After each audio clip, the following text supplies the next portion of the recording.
नमस्कार, मैं हूं अभिषेक जोशी और आप देख रहे हैं डिफेंस सूत्र।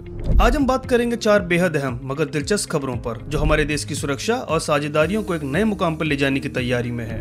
ध्यान रखिए, अगर आप इस डिफेंस के विषय में नए हैं तब भी चिंता मत कीजिए। हम सरल भाषा में बात करेंगे ताकि सभी युवा साथियों को समझने में आसानी हो, ताकि आपको लगे कि आप किसी भारी भरकम टेक्निकल लेक्चर में नहीं बल्कि किसी नए गैजेट की अनबॉक्सिंग देख रहे हैं। सबसे पहली खबर आई है मेघालय के बायरक्टर TB2 ड्रोन की सूचना पर। भारत बांग्लादेश सीमा के पास कल मेघालय क्षेत्र में बायरक्टर TB2 नामक तुर्की में बना एक मानव रहित हवाई विमान UAV दिखने की खबरें सामने आई हैं। ये सब तब हो रहा है जब मैंने कल ही अपडेट किया था कि भारतीय सेना ने साफ साफ कहा है कि अगर कोई UAV बॉर्डर क्रॉस हुआ तो उसे उड़ा दिया जाएगा। बांग्लादेश द्वारा माहौल को बेवजह गर्म करने के लिए किया जा रहा है। यह ड्रोन बिना पायलट के दुश्मन क्षेत्र में घुसकर निगरानी और आवश्यकता पड़ने पर हमला करने में सक्षम माना जाता है। इस घटना ने सीमा सुरक्षा को लेकर चिंता बढ़ा दी है। जवाब में सीमा सुरक्षा बल BSF ने ऐसे man pads man portable air defence system तैनात करने पर विचार कर रहे हैं जो कम ऊंचाई पर उड़ते हैं जैसे ड्रोनों को उड़ा सके। इससे यह स्पष्ट होता है कि भारत किसी भी दुश्मन ड्रोन गतिविधि का करारा जवाब देने के लिए तैयार है। भारत हमेशा कोशिश करता है कि बेगुनाह लोगों पर कोई आंच न आए। मौजूदा हालत में बांग्लादेश में कुछ आंतरिक उठापटक चल रही है जहां अल्पसंख्यक हिंदू और बौद्ध समुदाय कई चुनौतियों का सामना कर रहे हैं। भारत नहीं चाहता कि स्थिति और बिगड़े, इसलिए वह तनाव को बढ़ाए बिना अपनी सुरक्षा बनाने पर जोर दे रहा है। यह एक संतुलनकारी कदम है, इसमें कठोरता भी है और समझदारी भी। हाल ही में बांग्लादेश में हुए राजनीतिक संकेतों और बदलते हालातों के बीच भारत सतर्क रहना चाहता है। यह कदम बताता है कि भारत सजग है, सीमाओं की सुरक्षा को मजबूत रखना चाहता है और दुश्मन की किसी भी चाल का जवाब देने के लिए तैयार है, पर साथ ही वो क्षेत्रीय शांति और सामंजस्य को भी ध्यान में रख रहा है। दूसरी खबर है भारतीय अस्त्र MK1 और MK2 मिसाइलों पर। भारत के रक्षा अनुसंधान एवं विकास संगठन DRDO द्वारा विकसित अस्त्र MK1 और MK2 मिसाइलें देश की हवाई लड़ाकू क्षमताओं को एक नए स्तर पर पहुंचा रही हैं। ये हवा से हवा मार करने वाली मिसाइलें लंबी दूरी पर दुश्मनों के विमानों को निशाना बना सकती है और आधुनिक तकनीक से लैस है। अभी तक कई देशों के लड़ाकू विमान पुराने रूसी R-77 जैसी मिसाइलों का इस्तेमाल कर रहे थे जो अब तकनीकी रूप से पुरानी पड़ गई है। अस्त्र मिसाइलें पुरानी प्रणालियों का एक आधुनिक और भरोसेमंद विकल्प प्रस्तुत करती हैं। एक बड़ी बात यह है कि अस्त्र मिसाइलें आसानी से MiG-29 और सुखोई 30 जैसे भारतीय लड़ाकू विमानों में लगाई जा सकती हैं। ये स्वदेशी तकनीक का उपयोग करते हुए देश की आत्मनिर्भर भारत की सोच को आगे बढ़ाती है। रूस यूक्रेन युद्ध के कारण रूस पर कई प्रतिबंध लगे हुए हैं और वो भारत की रक्षा तकनीक में उतनी मदद नहीं कर पा रहा है। ऐसे में स्वदेशी मिसाइलों को अपनाना समय की मांग है। ये न सिर्फ हमें तकनीकी रूप से स्वतंत्र बनाता है बल्कि भविष्य में हथियारों के निर्यात की संभावना को भी खोलता है। आसान शब्द में कहें, जैसे समय के साथ हम अपने मोबाइल फोन को पुराने फीचर फोन से स्मार्टफोन में बदल देते हैं, वैसे ही भारत अपनी हवाई सुरक्षा को अपग्रेड कर रहा है। इससे देश की वायुसेना मजबूत होगी और अंतर्राष्ट्रीय रक्षा बाजार में भी भारत की पहचान मजबूत होगी। तीसरी खबर है मेगा इंजीनियरिंग द्वारा उन्नत V-शॉट लॉन्चर। मैपकॉन 2024 में Megha engineering and infrastructure limited MEIL ने एक नया V shot very short range air defence प्रणाली पेश किया है। यह प्रणाली कम ऊंचाई और कम दूरी पर उड़ने वाले दुश्मन हेलीकॉप्टर, ड्रोन या विमानों को मार गिराने में सक्षम है। पहले इस क्षेत्र में हम रूस या दूसरे देशों की तकनीक पर निर्भर रहते थे। कई बार शिकायतें होने पर सुधार भी नहीं हो पाता था क्योंकि तकनीक बाहर से आती थी। इसी वजह से हमने इजराइल से बने मैनपैड जैसी प्रणालियों पर भी विचार किया, लेकिन मेक इन इंडिया पहल के तहत MEIL ने देश में ही उन्नत स्तर का सिस्टम तैयार किया है। इस नई प्रणाली की सबसे बड़ी खूबी यह है कि यह हल्की और तेजी से तैनात होने वाली है। कठिन इलाकों, बदलते मौसम और चुनौतीपूर्वक हालात में भी यह दुश्मन के हवाई खतरों का सामना कर सकती है। इसमें आधुनिक तकनीक, बेहतर इलेक्ट्रॉनिक गाइडेंस और तेज निशाना लगाने की क्षमता है। स्वदेशी विकास का मतलब है अब हमारी सेना को अपनी जरूरतों के हिसाब से सिस्टम में सुधार और बदलाव करने में आजादी मिलेगी। इजराइल या रूस पर निर्भर होने के बजाय हम अपनी तकनीक पर भरोसा ज्यादा कर सकते हैं। इससे केवल देश की रक्षा क्षमताएं ही मजबूत नहीं होती बल्कि भविष्य में अन्य देशों को निर्यात की संभावनाएं भी बढ़ती हैं जो भारत को आत्मनिर्भर और सशक्त बनाती हैं। चौथी खबर है भारत श्रीलंका संयुक्त नौसैनिक अभ्यास श्रीलंक्स 2024। विशाखापत्तनम में 17 से 20 दिसंबर 2024 के बीच भारत और श्रीलंका की नौसेनाओं के बीच श्रीलंक्स नामक संयुक्त अभ्यास हो रहा है। इस अभ्यास के 2 चरण हैं, पहला बंदरगाह पर हार्बर फेज और दूसरा समुद्र में सी फेज। इसमें भारतीय नौसेना का जहाज INS सुमित्रा और श्रीलंकाई नौसेना का जहाज SLNS स्यूरा भाग ले रहे हैं। यह अभ्यास दोनों देशों की नौसेनाओं के बीच बेहतर तालमेल, संचार और आपसी समझ विकसित करने के लिए बहुत अहम है। दक्षिण एशिया के मौजूदा हालात में जहां कुछ पड़ोसी देश अपने रवैये में बदलाव ला रहे हैं, भारत और श्रीलंका का यह अभ्यास आपसी भरोसे को मजबूत करता है। श्रीलंका की नई सरकार ने भारत के साथ संबंधों को प्राथमिकता दी है और स्पष्ट किया है कि वह क्षेत्र में स्थिरता चाहती है। यह अभ्यास दोनों देशों की समुद्री सुरक्षा, मानवीय सहायता, आपात स्थितियों में सहयोग और समुद्र में नियम आधारित व्यवस्था बनाए रखने में मदद करेगा। इससे स्पष्ट होता है कि दोनों देशों के बीच न केवल दोस्ती है बल्कि वे भविष्य की चुनौतियों का सामना करने के लिए भी साथ खड़े हैं। क्षेत्र में कोई भी बाहरी शक्ति या दुश्मन मनचाहा प्रभाव नहीं जमा पाएगा, क्योंकि भारत और श्रीलंका मिलकर सुरक्षा सुनिश्चित कर रहे हैं। यह अभ्यास दक्षिण एशिया में स्थिरता, सहयोग और क्षेत्रीय संतुलन बनाए रखने की दिशा में एक महत्वपूर्ण कदम है। ये सभी खबरें दिखाती हैं कि भारत लगातार अपनी रक्षा व्यवस्था को आधुनिक बना रहा है। नई मिसाइलों की तैनाती, ड्रोन खतरों से निपटने की तैयारी, स्वदेशी तकनीक का विकास और दोस्ती बढ़ाने के लिए नौसैनिक अभ्यास, ये सब मिलकर भारत की सुरक्षा को मजबूत बनाएगा। इससे यह भी पता चलता है कि अंतर्राष्ट्रीय स्तर पर भारत की छवि एक मजबूत, आत्मनिर्भर और जिम्मेदार देश के रूप में उभर रही है। तो ये थी आज की महत्वपूर्ण खबरें। आशा है कि इससे आपको ये स्पष्ट हो गया होगा कि हमारे सुरक्षा क्षेत्र में किस तरह की नई और अहम प्रगति हो रही है। अगर आपको ये जानकारी अच्छी लगी हो तो कृपया हमारे चैनल को लाइक, सब्सक्राइब और कमेंट जरूर करें। मैं हूं अभिषेक जोशी, जल्द आऊंगा कुछ और रोचक डिफेंस अपडेट के साथ। तब तक के लिए नमस्कार।